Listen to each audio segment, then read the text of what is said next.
By way of introduction, my name is Colby Colobus. I am the founder of an organization by the name of Therapyscout.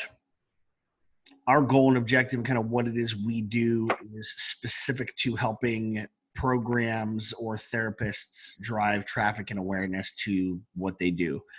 We do that through website optimization, some email marketing tactics, and some other professional services around reputation management and kind of some traditional video marketing. The kind of how we got into this is I was a child that kind of came through, or a student that came through a behavioral treatment center over 25 years ago in Maui, Hawaii, and came back years later as staff. And then we came back to buy the program. Spent 20 years in corporate America building high performance sales and marketing teams for Dell, IBM, and Microsoft. Left, and we were on the road filming a documentary about teen suicide prevention and awareness, and that brought me back into behavioral and mental health.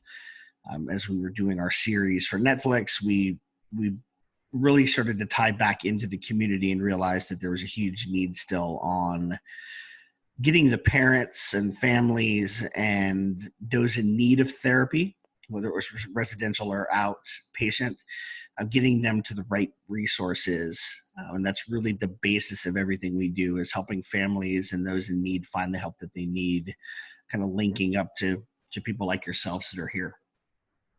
So when you look at that's what we do. And one of the things that our team continually is doing is trying to keep an eye on things that are happening that could affect or impact the industry. And, if you're paying attention, you guys have seen with the coronavirus and business being shut down and quarantine, financially, there's huge impacts and implications to the business. So we spent close to 4 days really diving into a series of financial programs that the federal government had released and put together. So to translate that, we kind of put a deck, and I don't know if it'd be an instruction, but a way to really help those that are, that run a practice or a program understand what some of the funding options are that are out there.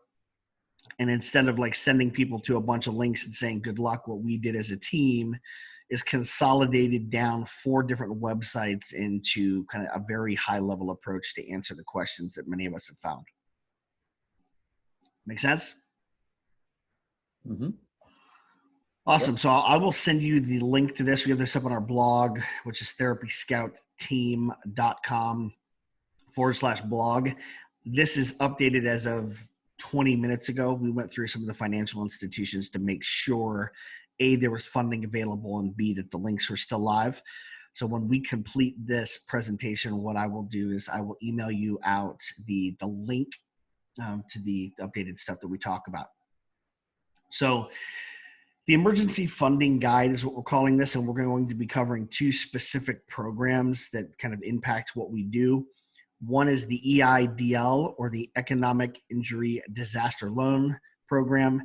The other is Paycheck Protection Program, or the PPP. And this really got put together and really started because of what's called the CARES Act, the Coronavirus Aid, Relief, and Economic Securities Act. It was $350 billion that was put into a fund that was given to the Small Business Association or administration to help small businesses kind of stay afloat, right? But there's some specifics around it that make both of these programs different, how you apply for them, and what the protocol is to actually get the funding. So as of Friday, when you hear about funding that's being kind of put out into the market, one of the things I look at is it real, right? We're hearing really big numbers from the administration, $2 trillion. I don't know that you can really kind of put your head around how much that means. But this came directly from the administrator of the Small Business Administration, the lady who's running the fund, Jovita. This was a tweet she put out Friday afternoon. I know these numbers are way bigger now, but over 17,000 loans on Friday, valuing over $5.4 billion, were processed. I know over the weekend and on Monday alone, Wells Fargo tapped out at 10 billion, and I know Bank of America is close to 30 billion. So these numbers right now of people that have been approved are close to, I would estimate, probably $40 billion in 4 days. So when we look at the tactics and the specifics of these, this is option one. This is what is referred to as the EIDL, the Economic Injury Disaster Loan Program. This will allow you to essentially apply for up to a $10,000 loan from the government that's in advance, specifically if your business has been, if you've lost any revenue at all that's been tied to COVID. The big piece about both of these is as long as you stick to the terms and conditions that they put in place, which is showing you that the money you ask for is being used for the things you say you're going to use it for. The loans, they're supposed to be a 3-month loan or to cover 3 months of expenses, and those loans will be forgiven. The big one on this one is only up to $10,000, right? And when you look at this, what kind of falls into the buckets? It's for any small business with less than 500 employees. This includes sole proprietorships, independent contractors, if you're self-employed, any private nonprofit organizations or veteran organizations. The kicker here, and one of the only things you need to be looking for is, are you sub 500 employees? Revenues aren't measured. It's, are you under 500 employees? The big piece here is the question we get is, can I apply for both the PPP and the EIDL? Can I combine these two programs? You can apply. You can, yes, apply for both programs.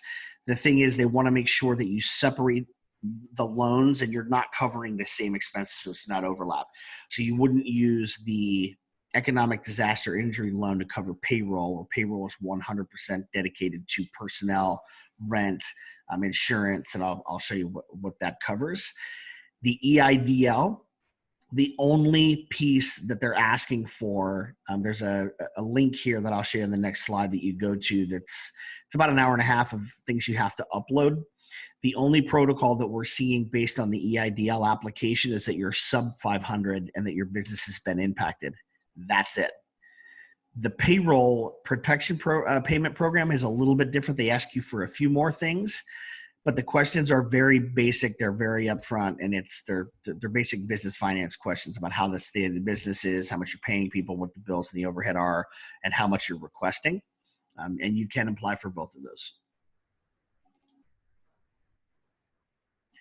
This is the link, and I'll send this to you as well, for specifically applying for the EIDL.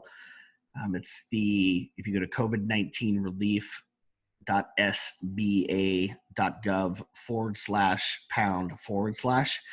That last part is extremely important. That brings you to the loan application.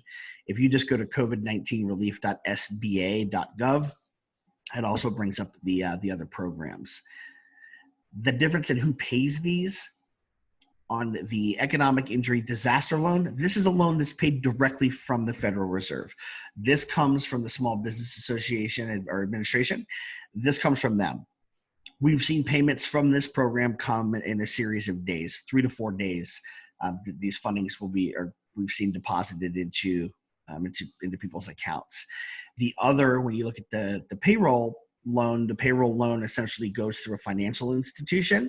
Those take a little bit longer, but that is paid out based on money that has been given to that's been earmarked for those financial institutions for this program, where the EIDL comes directly from the Fed. This is the big option where we spend a ton of time because the money is so big. The EIDL is up to $10,000. The Paycheck Protection Program is up to $10 million. It's a bigger beast, if you will.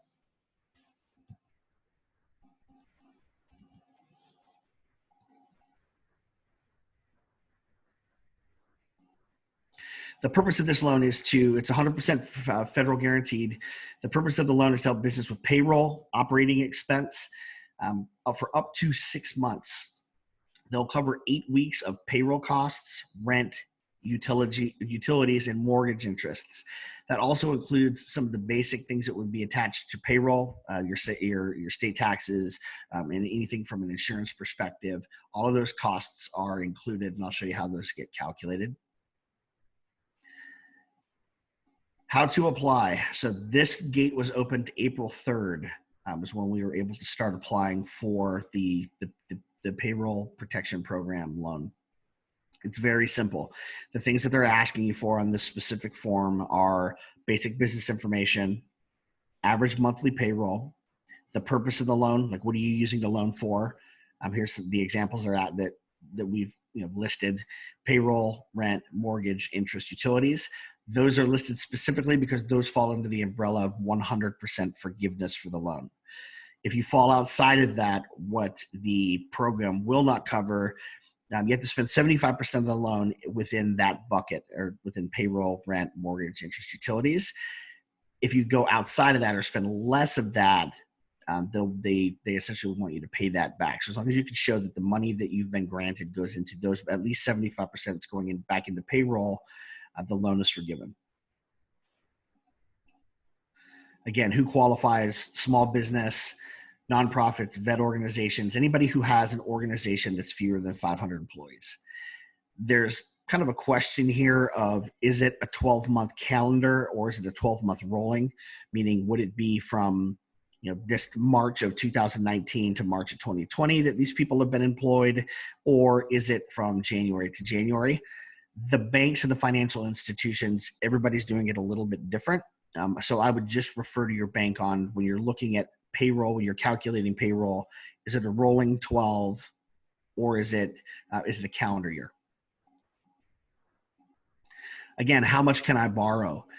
The loan amounts that we see here, it's 2.5 times the owner's average monthly payroll cost, not to exceed $10 million. So again, if to qualify for this, or have the amount of money you can qualify for is 2.5 times the amount that you would pay somebody per payroll per month. Again, some of the eligibility factors: fewer than 500 employees, if you're a nonprofit, sole proprietor, independent contractor. I know a lot of you are individual therapists versus running a practice. Maybe you run your own, you are the business. So you absolutely do qualify in that perspective.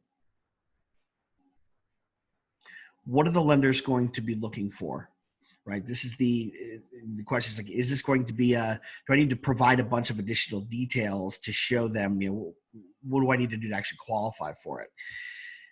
The stuff that is, the questions that are asked for specifically on the loan application, which if you see up here on the right-hand side, there's a direct link that should take you to the sba.gov site.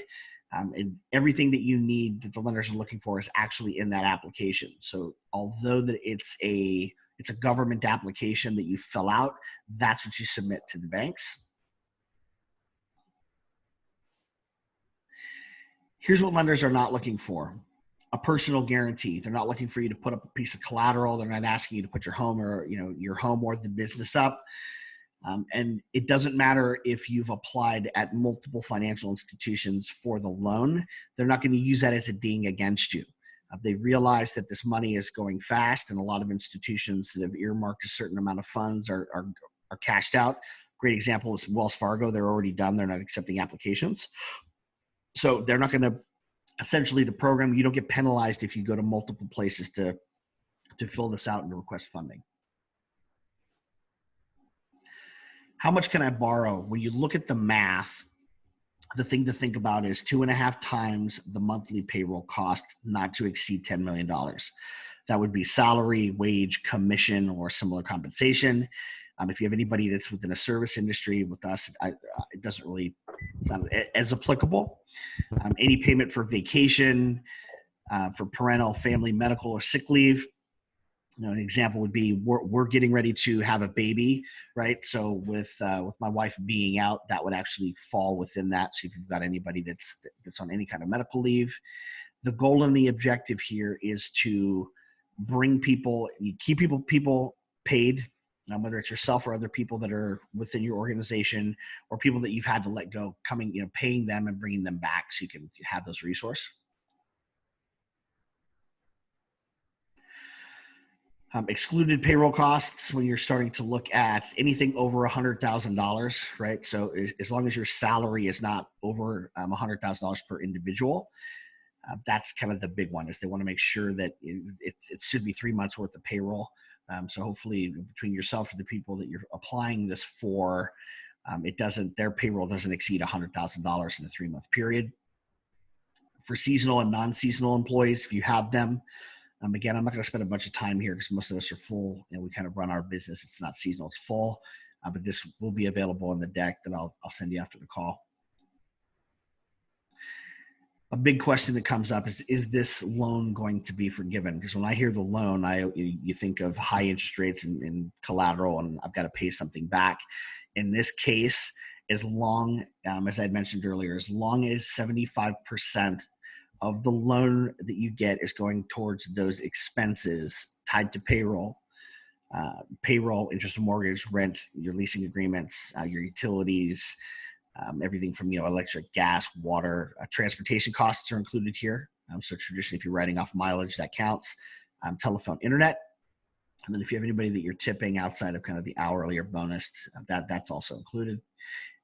The thing to think of is 75% of the loan has to go towards those expenditures. If you have questions on how to actually, how do I come up with the calculations for payroll cost, this is in the deck as well, so you have it. It's the payroll cost that you calculate on page 8 here. The average number of employees, and then there's a couple different options on the right.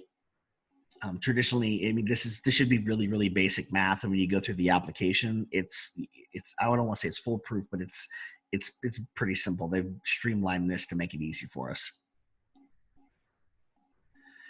One of the questions we got that we wanted to make sure we answered was, well, what if I bring somebody back? If I had to lay somebody off, what do I do?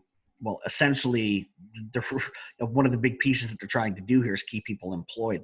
So that the funding is available to go get those people rehired as long as they fit between the 12-month cycle as to when you've applied or if you've added them to your loan request. So this is the summary of, will the loan be forgiven? Yes, as long as it's put towards payroll costs, 75%. Here are some other financial options. This is all stuff that sits within the SBA.gov site.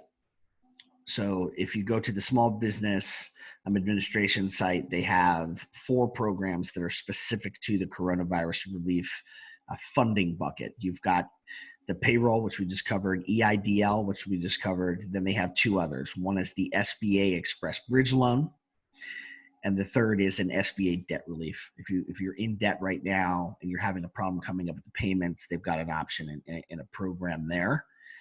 Just out of the 2 that we see immediately where there's a need, the time to act is now versus kind of negotiating over debt or maybe in a bridge loan is in the EIDL loan advance as well as the payroll. Those are the 2 biggest ones we see that are most beneficial that you can act kind of quickly on.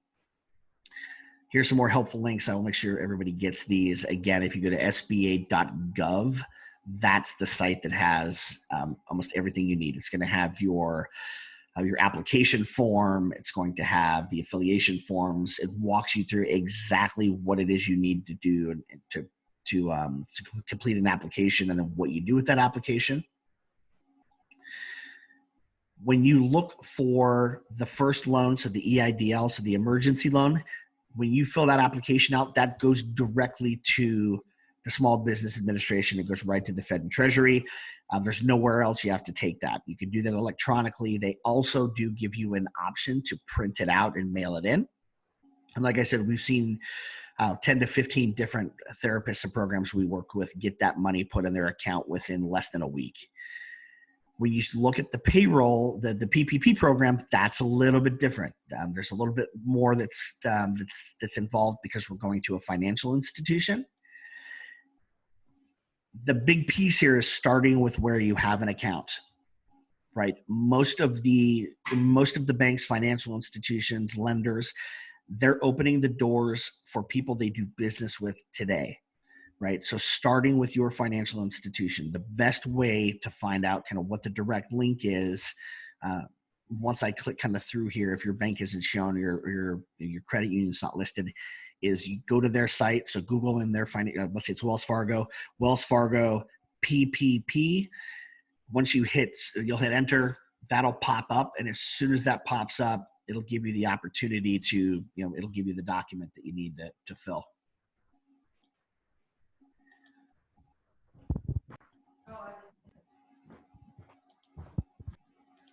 The next piece is credit unions, right? So like I said, Wells Fargo, we have seen they've tapped out, right? Their program closed as of the 6th. I think a big part of that is because of some of the financial limitations and things that the federal government had put in place last year. My understanding is they're going to lift that. So if you're a Wells Fargo's customer, I would reach out to your manager, your branch manager, your contact, ask them, talk to them. Is there something available, or do they see something that's going to be available, or can they recommend another financial institution? We've also heard that Bank of America may be applying for another $350 billion, which is what the cap of this entire program was for the SBA, and actually managing that for everybody. These are the big three financial institutions we know that have been that are participating. We also know that they've been flooded since last Friday when the doors opened for the availability to apply. In the link I'll send you on this presentation, we spent a few hours going through trying to find as many of the regional banks, local banks, credit unions that we could that had a program. Again, the big piece is go to the place you are a member today. If you are not a member of a financial institution, or your financial institution does not have, they're saying they're not taking applications, or they don't have any more funds available. There are a few of these. I think we've got 5 or 6 pages of different recommendations of programs that we saw, or financial institutions we see that actually do have a program. There are a couple that do not require you to be a member. In most cases, they've got dedicated resource or people that are going to, I guess, manually answer questions to see, how much they can take. But here's just kind of a snapshot. You'll see we've got, 1, 2, 3, 4, 5, 6 pages of links and financial institutions that we were able to find that actually had some, they were participating in the program and have direct links to areas that you can apply. Again, what we've seen is type in your financial institution into Google and then type in PPP, hit enter. 99% of the time, that's going to take you to a financial institution's direct link to do the online application process. As far as rates go, we won't be necessarily affected by the rates because literally it's a 90-day loan for the Payroll Protection Program.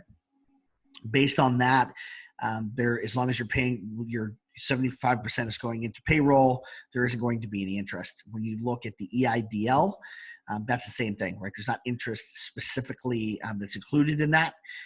The big piece the Federal Reserve has put in place is each of the financial institutions that are participating in the loan, they're supposed to be getting, I believe, up to a 5% interest rate that's paid directly from the Fed. So we don't pay that as the borrowee.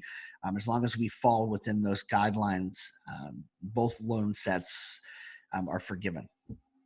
From a disclaimer perspective, I'm not a financial advisor. Therapyscout's not a financial advisor. The big piece for us is we know how many of our individual therapists, as well as our larger programs in mental and behavioral health, have been struggling. And what we've been trying to do is just things that are available that could help putting that together. So if you've got a financial expert or a CPA on staff or within reach, I would reach out to them.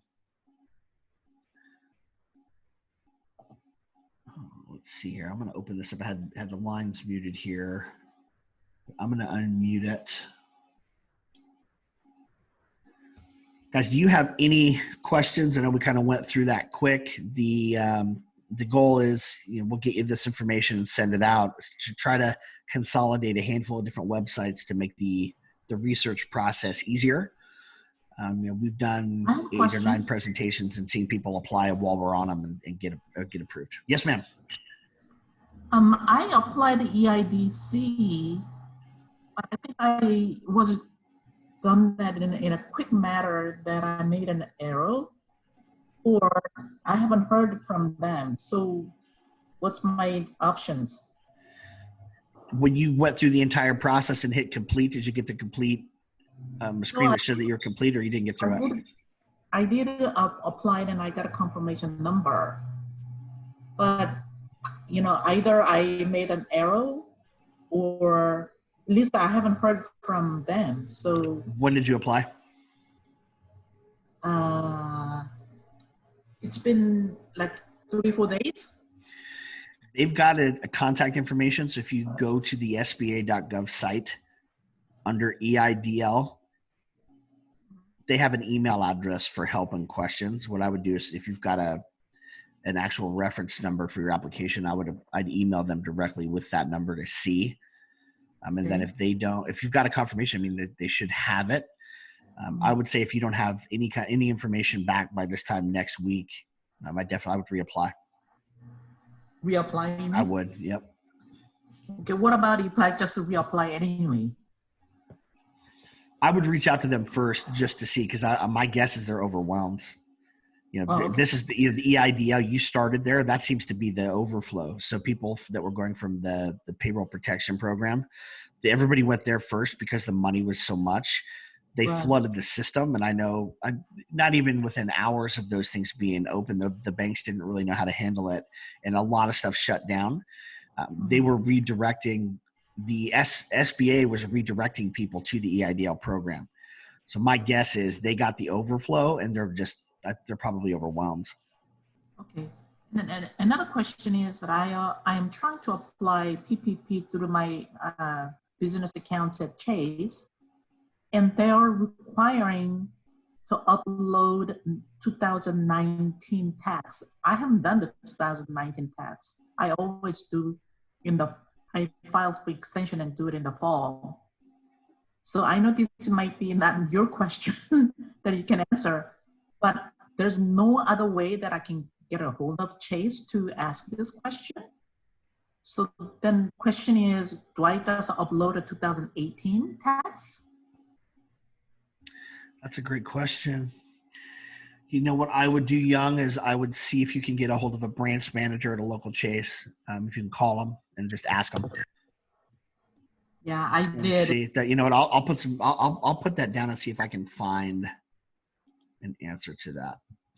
Yeah, I left a voice message to branch manager who I know really close, and she haven't even responded to me. So, I mean, I heard that Chase is notorious about getting somebody on the line or contact, but I'm a private client, so that means something to them, but I'm not hearing from them at all. So, and meanwhile, the time is ticking. Yeah. Here's what I would hate to have happen, Young, is if you loaded 2018s and it came back and it stopped things. Do you know what I mean? Like it showed some kind of error, or they would say it's not current. It's not 2019. I don't know. I wouldn't want it to penalize you, right? Right. Well, that's why I haven't been uploading until I figure out something. Let me see. Let me do some research and see. Let me see if I can find out. I'll go to forums and see.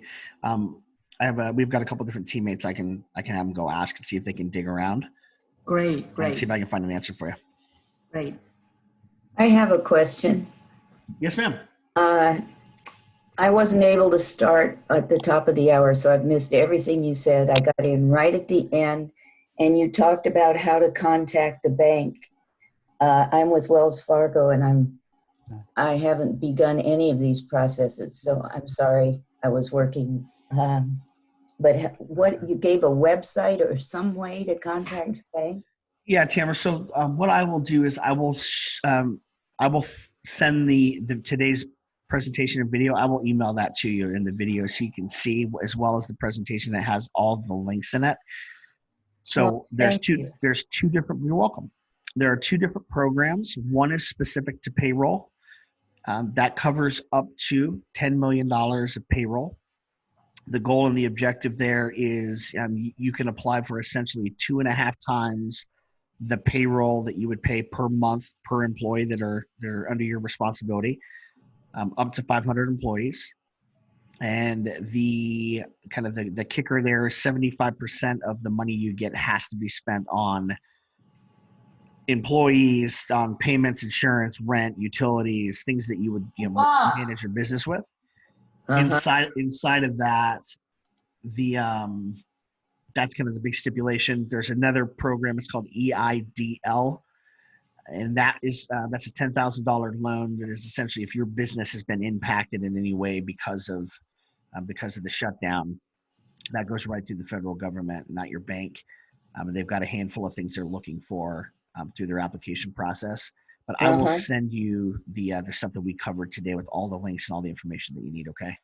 Thank you very much. You're very welcome.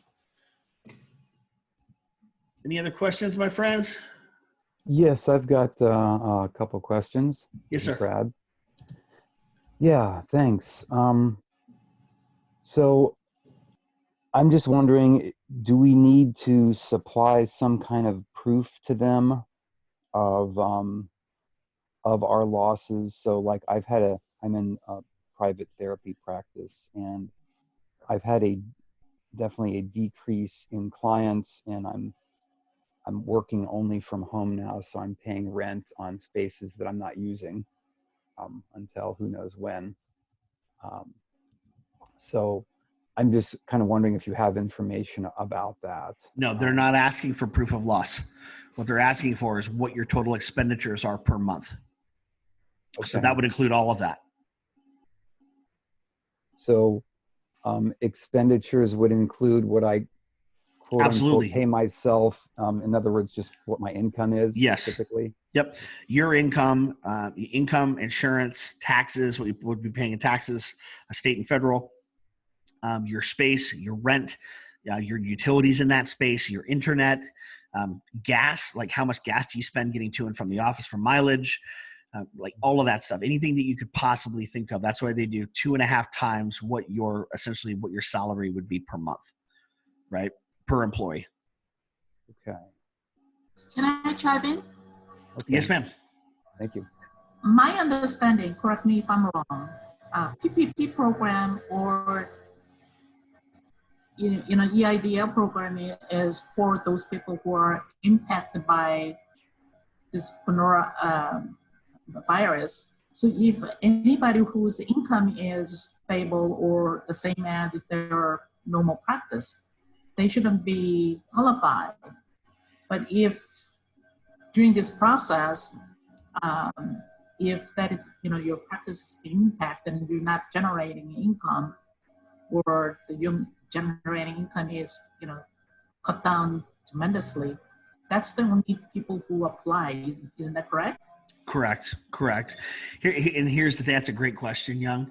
The people that we support and service are all therapists, right? Or they run programs. They're all in mental and behavioral health. I don't know anybody that is inside our industry that has not been impacted. There are people that are moving to teletherapy 100%, but they're still having to put marketing costs. Like, how are people finding your website? How are people understanding you have a new service? How are you getting a new client base, right? So we have clients that have moved to teleservices that are have more clients now than they had before, but they spent money to do that, right? They've spent money with us to optimize their website. They needed help getting their video tools set up, scheduling, any marketing. So there's expenditures they had to spend, but you're absolutely right. The goal and the objective is to help anybody that has been actually impacted. If your business has stayed the same, this is not for you. I think that there are people taking advantage of it because there's no way that so many people have applied.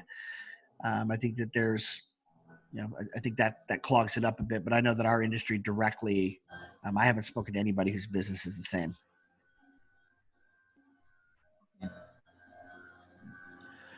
Okay, my friends, I am going to hit stop on this recording. I will we'll do a quick summary. I will email everybody out all the information that we have. Again, our big thing at Therapyscout is helping your websites get seen, filling your calendar with new appointments and helping with some of that, the automation between, marketing and getting people to see your services and helping people in need. This is just one thing that we knew is a need, and anything we can do to help kind of provide value outside of that is the purpose of what we do. So I appreciate everybody dialing in. I'll email everybody. You guys will have my contact. If you need anything in the meantime, you can call me direct.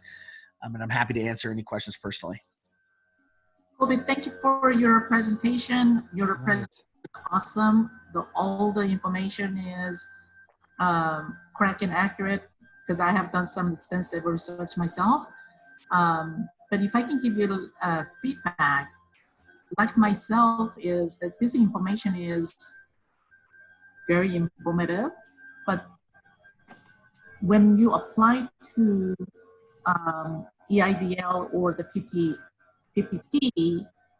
how to contact them, that information would be awesome. Okay. If you Perfect. That would be awesome. Perfect. I'll gather some of that stuff and we'll make sure this is updated. Yeah, but thank you very much for your presentation. Your presentation is awesome. Your PowerPoint is awesome. Thank you. Oh, you're very welcome, guys. Thank you so much. I'll talk to you soon. Thank you Okay, very bye-bye. much. Thanks. Bye, guys. Thanks. All right. Bye. Bye-bye.